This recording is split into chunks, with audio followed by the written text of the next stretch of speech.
David Foster, the 75-year-old maestro whose name is synonymous with some of pop's most soaring ballads, has spent decades crafting soundtracks to heartbreak and triumph.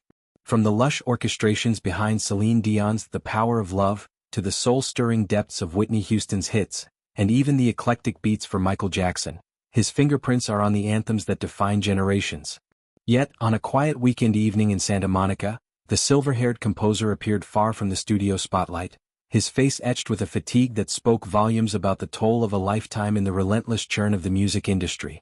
Stepping out of the upscale Giorgio Baldi restaurant alongside his wife, the 41-year-old actress and singer Katharine McPhee, Foster cut a figure of subdued elegance, his usual charisma dimmed by what onlookers couldn't help but notice as exhaustion.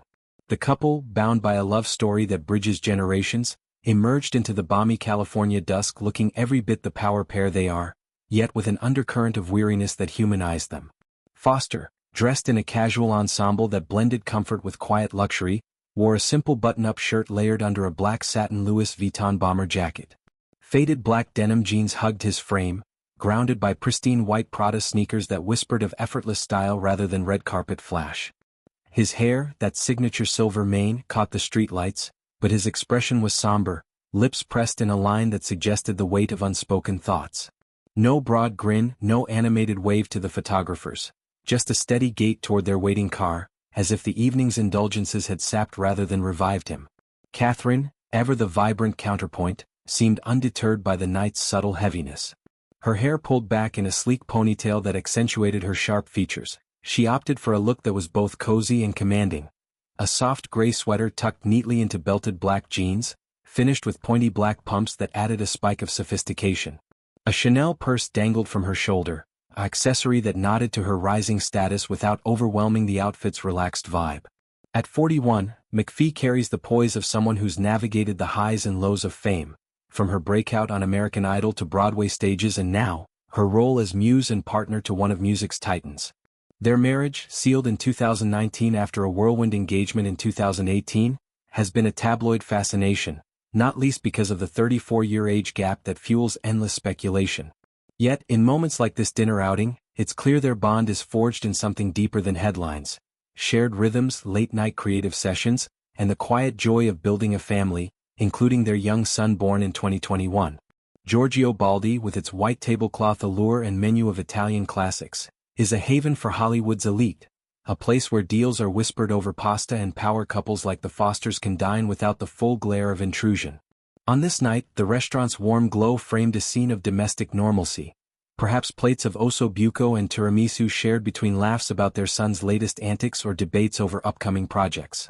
But as they exited, Foster's demeanor hinted at the man behind the myth, the workaholic who's poured his life into melodies but now, in his mid-70s, grapples with the physical echoes of that devotion. His eyes, usually twinkling with the spark of inspiration, seemed shadowed, his posture slightly slumped under the jacket's sleek lines. It's a reminder that even legends tire, that the endless loop of composing, producing, and performing leaves scars as invisible as they are indelible. Foster's career is a tapestry of triumphs, woven from threads of collaboration with icons. Born in Canada, he rose through the ranks as a session musician before becoming the go-to arranger for the 80s and 90s elite. His work with Dion turned her into a vocal supernova. With Houston he amplified her raw power into timeless hits.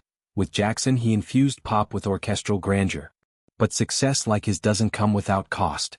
Divorces, including his high-profile split from Yolanda Hadid, and the pressures of nurturing talents who sometimes burn brighter than the sun have left him reflective. Once linked to supermodel Christy Brinkley in a fleeting romance that splashed across gossip pages, Foster has always been a magnet for the spotlight.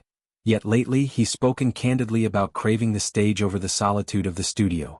In a recent interview he revealed how touring with Katharine has become a lifeline, a way to escape the isolation of record-making. "I am a workaholic and I move around a lot," he admitted, describing their joint shows as a nice little show, where they weave tales of their unlikely romance into sets of her standards and his originals.